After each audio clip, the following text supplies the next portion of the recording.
guess what I've got? I mean, you guys already know from the title, so I'm just going to open it. I'm very excited. It's really awkward, this mic, because I mean, it does have a clip on it. Just gonna put my scissors away. It does have a clip on it, but this clip is so tiny that it doesn't like...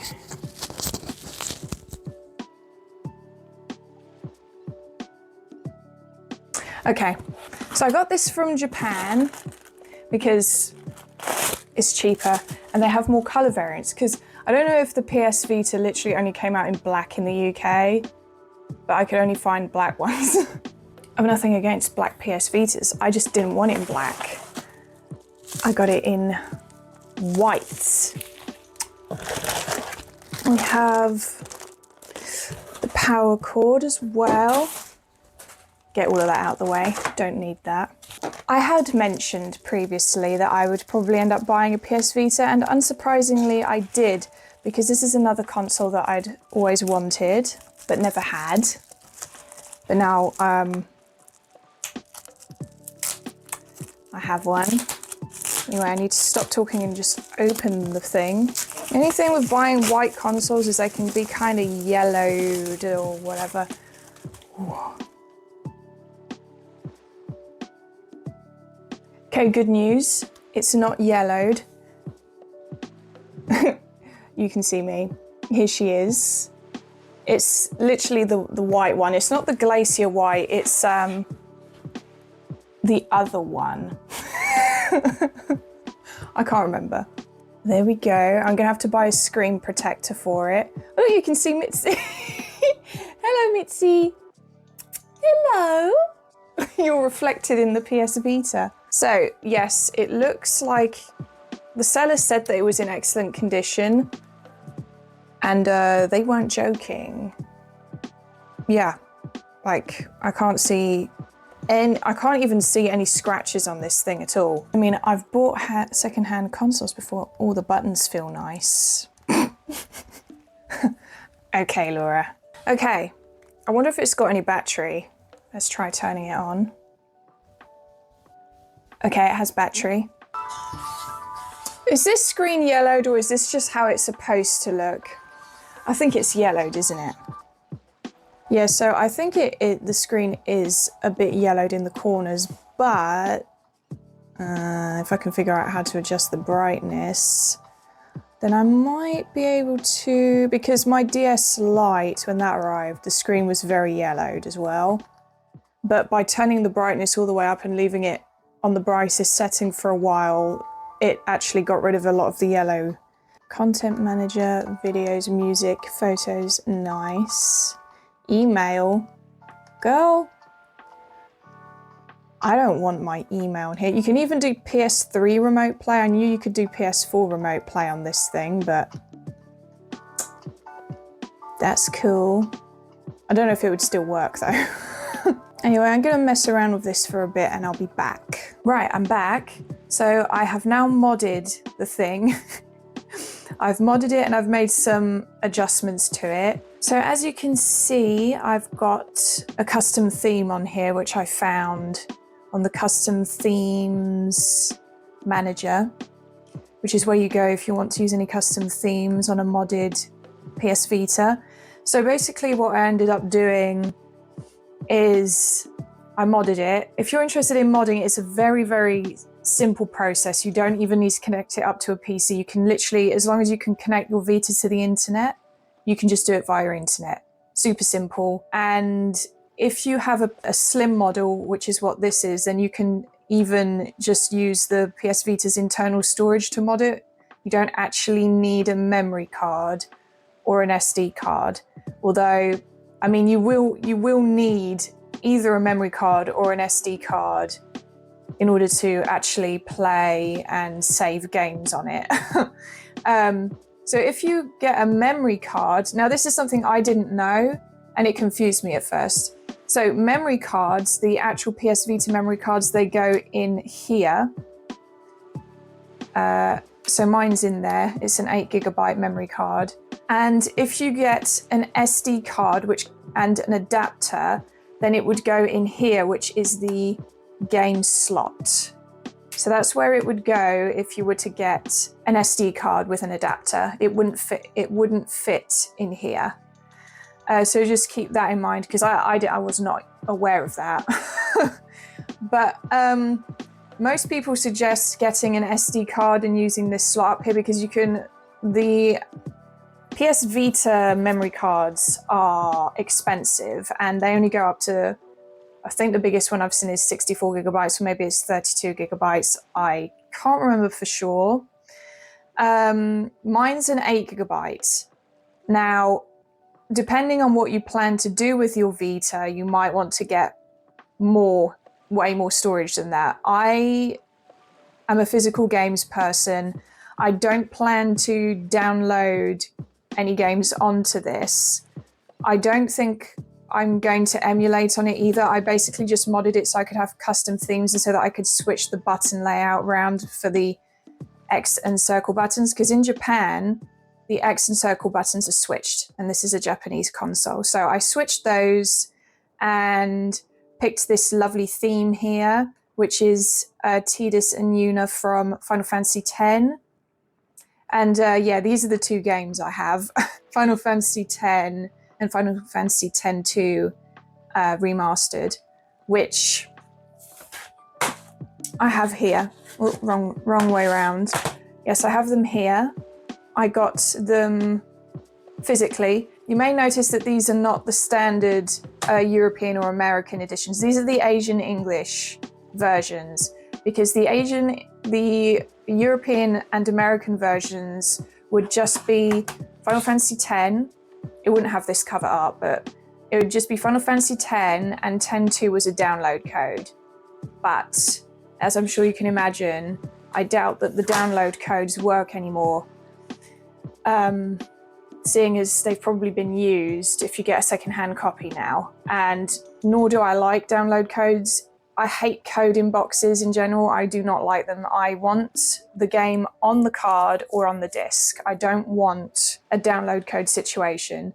So that's why I got the Asian English versions, because I got 10 and 10-2 basically as separate games. That's how they did it in, I think this is Hong Kong. But yeah, as you can see, the game is in English and Chinese, I believe that is. Printed in Hong Kong. Storage, yeah, made in, so yeah, Hong Kong. These are the Hong Kong versions of the game. So that's that. But so yeah, I've got this little Final Fantasy X. It's got its own little page, if you will. But I've got all of the apps and stuff in different folders so that they take up less space. This is all just personal. You know, I really like that the UI is so customizable. You can do so much with it. I mean, basically, as you can see, I've made folders. So you can basically do the same thing as you would with a phone and have stuff in folders. So these are the mod, these are the mod apps to do with mod when you've modded your Vita. I've put those in their own folders. Then this is just all the other apps that were on here. Email, again, like, I get why that's on there, but why would you want to have your email linked to your game console? That's not me. I want people to leave me alone when I'm playing games, thank you. And then media. I've got all of that in one folder as well as PS3 Remote Play and PS4 Link. Yeah. And the settings I've left on its own because I might have to use that. I don't know. But yes, so that's how it looks. That's what I've done with it. The other thing, actually, that I did, so I did turn up the brightness all the way up on this for a while to see if it improved the yellowness of the screen. Obviously, it was brighter, but what I mean is it seems to counteract the yellowing process sometimes if you turn the brightness all the way up. And it did help a little bit, but I mean genuinely just a little bit, not much. So I've turned it back down again so that it's kind of at a comfortable level. However, something I did do, because I found someone talking about this on YouTube, is if you go onto Registry Editor, and I recommend this to anyone actually who has the slim model in particular, so the model with the LCD screen. If you go into this and then config, and then down to display right there, and then color space mode, that will automatically be as 0. So if you change that to 1, and then RGB range mode, change that to 1 as well, that will be 0. Then that has actually slightly improved the color and sharpness of the screen. Only a little bit, but I'm sure it will look a lot better on a screen that doesn't have any yellowing on it. I mean, honestly, I loaded up Final Fantasy X earlier to, you know, have a little bit of a play with it. I'm not going to replay it yet because I literally just played it like 2 months ago. So I won't be replaying it yet, but I wanted to see what it's like on the Vita. And, you know, when you're playing a game, you can't really tell that the screen has any yellowing. So, you know, it's not a massive problem, but I will be replacing the screen on it at some point because I would rather not have a yellow screen, you know, as I'm sure you can imagine. But yeah, I'm very happy with this. The theme, I love this theme. I love how much you can personalize it. And it's, like I said, it's very simple. You can set up folders. You just hold down on it and then you drag things around. You know, you can drag things around with your finger, or you can do it with the buttons. Like, you don't have to use the touch screen on this at all, which I do appreciate because I'd rather not get my Vita screen dirty, you know? But anyway, I am really happy with this. I love this theme. It's very fitting for me and what I like, because I love Final Fantasy X. It's definitely one of my top favorite games of all time. So in conclusion, what did I think of the Vita? I think it's a great little console. I really like it. I mean, I haven't spent much time with it. I've had it for 2 days. I haven't spent much time with it yet, but it's very straightforward to mod. I will leave the tutorial that I use to mod it in the description. Very straightforward. You don't need to connect it to a computer. You just need Wi-Fi. And you can do everything from the Vita itself. Very simple. We like that. I love how customizable it is. The UI is like, I wasn't a fan of how it looked when I booted it up necessarily, but once I was able to customize it after modding it and using custom themes and stuff, I liked it a lot more. Then it looked less like a phone and more like my personal console, you know? Because the UI, the standard theme and UI and the way it all looks when you boot it up, it very much kind of reminiscent of a phone, you know?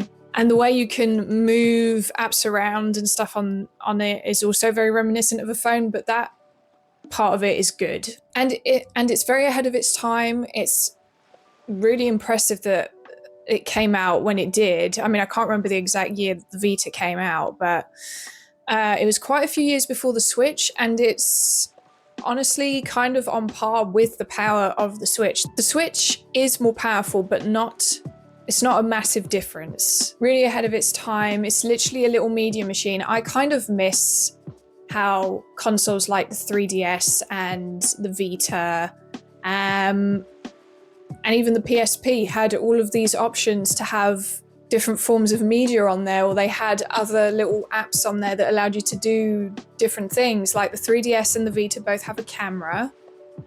The camera on the Vita isn't particularly good. I have tested it. It's not particularly good, but nor was the 3DS camera. And, you know, it's kind of a novelty thing that's there for a bit of fun. It's not like meant to be a good camera that you can take really nice photos on, or that you would want to have make professional videos with.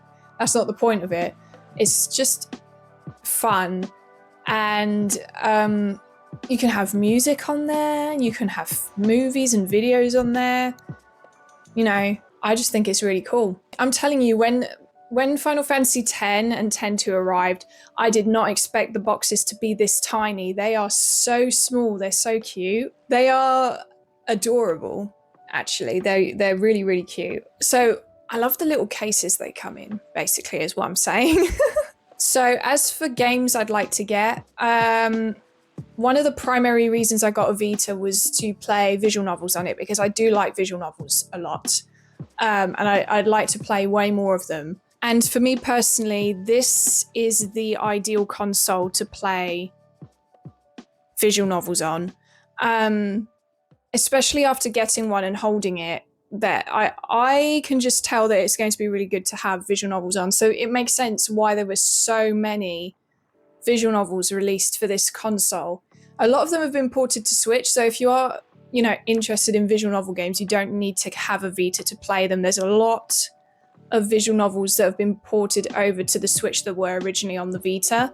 And so it kind of removes the need to have a Vita anymore.